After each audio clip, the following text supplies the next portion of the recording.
കുഷ്ഠരോഗം മാതിരിയാ ചില ആൾക്കാരെന്നൊക്കെ തോന്നും. ഒന്നും അറിയുന്നില്ലെന്നേ.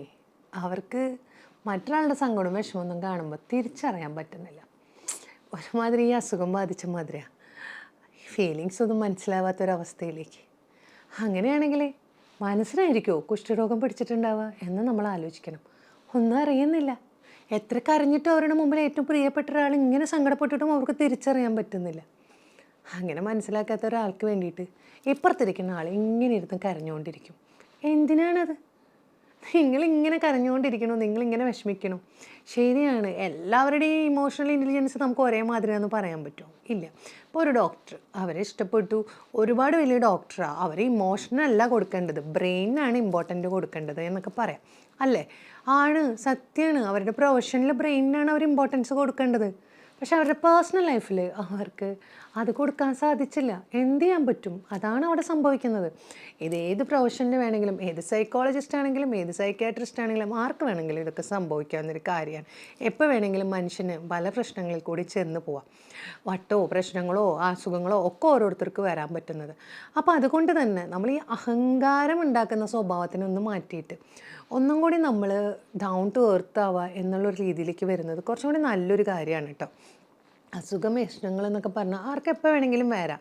അതിനെ നമുക്ക് എങ്ങനെ ഉൾക്കൊള്ളാൻ പറ്റുമെന്ന് നമുക്ക് പറയാൻ പറ്റില്ല. അപ്പോൾ ഏറ്റവും വലിയൊരു ഭാഗ്യം നമ്മുടെ മനസ്സ് നമ്മുടെ കൈപ്പിടിയിൽ ഉണ്ടാവുക എന്നുള്ളതാണ്. പലപ്പോഴും അതൊക്കെ മറന്നിട്ടാണ് നമ്മൾ കിടന്ന് പെരുമാറുക. അതുകൊണ്ട് തന്നെ പലപ്പോഴും പ്രശ്നങ്ങളിൽ ചെന്ന് ചാടാറുണ്ട്. ഇപ്പോൾ ഇമോഷണലി വീക്കായിട്ടുള്ള ഒരാൾ, ആ ആൾക്ക് എത്ര വലിയൊരു പ്രൊഫഷനാണെങ്കിലും ഭയങ്കര സെൻസിറ്റീവായ മനുഷ്യരാടോ. എല്ലാ ആൾക്കാരും അങ്ങനെ അല്ലെങ്കിലും ചിലരൊക്കെ അങ്ങനെയാണ്. എന്തപ്പോൾ ചെയ്യുക? റിയാലിറ്റിനെ ഉൾക്കൊള്ളാൻ പറ്റില്ല. ഒരു സുപ്രഭാതത്തിൽ ചില കണക്കുകളൊക്കെ കൊടുന്നിട്ടിട്ട് അതൊക്കെ ഉണ്ടെങ്കിലാണ് ഇനി സ്നേഹം ഉണ്ടാവുള്ളൂ എന്നൊക്കെ ഒരു അവസ്ഥയിലേക്ക് വരുമ്പോൾ ഒരു വല്ലാത്തൊരു ശൂന്യത വരികയാണ് ആ സമയത്ത്. ഞാനിപ്പോൾ എന്തിനാണ് ഇത്ര കാലം സ്നേഹിച്ചത്, അല്ലെങ്കിൽ ഞാനിപ്പോൾ എന്തിനാണ് ഇങ്ങനെയൊക്കെ ചെയ്തത്, ഇതായിരുന്നോ ചെയ്തത്? പിന്നെ അങ്ങോട്ട് ഒരു കുറ്റബോധം മനസ്സിൽ നിന്ന് അറിയാണ്, വേണ്ടായിരുന്നു, ഇങ്ങനത്തെ ഒരു ബന്ധത്തിൽ ചാടേണ്ടിയിരുന്നില്ല, എന്തിനാണ് ഞാൻ ഇങ്ങനത്തെ ഒരാളേനെ. പക്ഷെ അതിനെ മുന്നിട്ടിട്ട് പുറത്തേക്ക് പോകാൻ അവർക്ക് പറ്റണമെന്നില്ല. ചിലപ്പോൾ ചുറ്റും ഉണ്ടായിരുന്ന ആൾക്കാരുടെ സംസാരങ്ങളിൽ അതിപ്പോൾ വേണമെങ്കിൽ പല രീതിയിലും ആവാം. അപ്പം ഞാൻ പറയുകയാണെങ്കിൽ ഇപ്പോൾ ഒന്ന് ആലോചിച്ച് നോക്കൂ. ചിലപ്പോൾ ചില ആൾക്കാരുടെ ഒരു രീതി എന്താണെന്ന് വെച്ച് കഴിഞ്ഞ് കഴിഞ്ഞാൽ, നീ ഇത്രയും പഠിപ്പും വിവരമുണ്ടായിട്ട് നിനക്ക് ഇങ്ങനത്തെ ആളെ കിട്ടി, നിൻ്റെ സെലക്ഷനല്ലേ, നീ അനുഭവിച്ചോ. മിക്കവാറും ലവ് മാരേജുകളിലും പ്രശ്നങ്ങളിലാണെങ്കിൽ ആൾക്കാർ പറയുന്നൊരു കാര്യമാണ്, നിൻ്റെ സെലക്ഷനല്ലേ, അനുഭവിച്ചോ.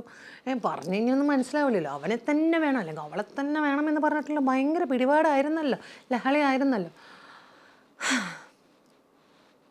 ഒരു സങ്കടവും വിഷമവും എന്ന് പറയുമ്പോൾ എന്തെല്ലാം വിചാരണകളിൽ കൂടെ കടന്നു പോകണം.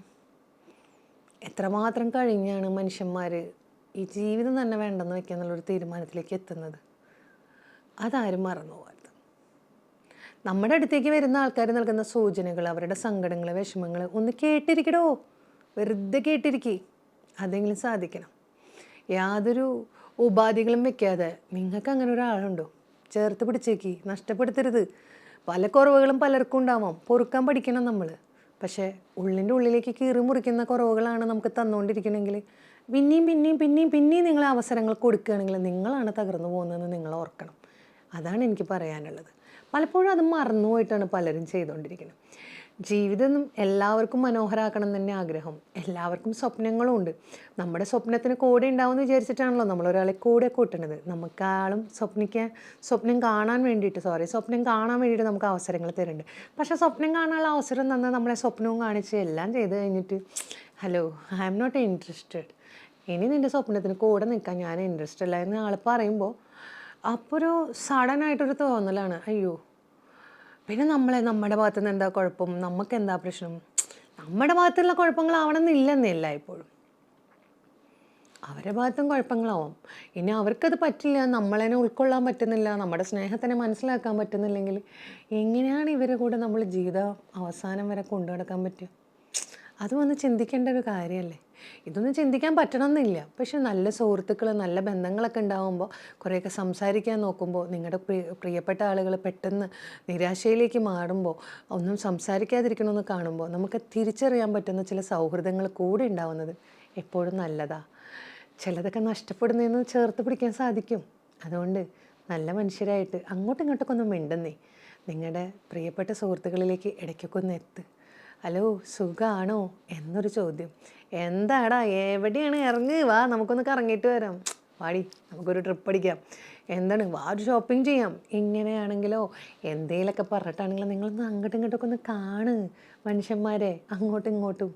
അടുത്ത സെക്കൻഡിൽ നിന്ന് എന്തെന്ന് അറിയാം, ഈ ഒരു മൊമെൻറ്റിൽ ജീവിക്കാൻ പഠിക്കുക, മനസ്സിലായോ?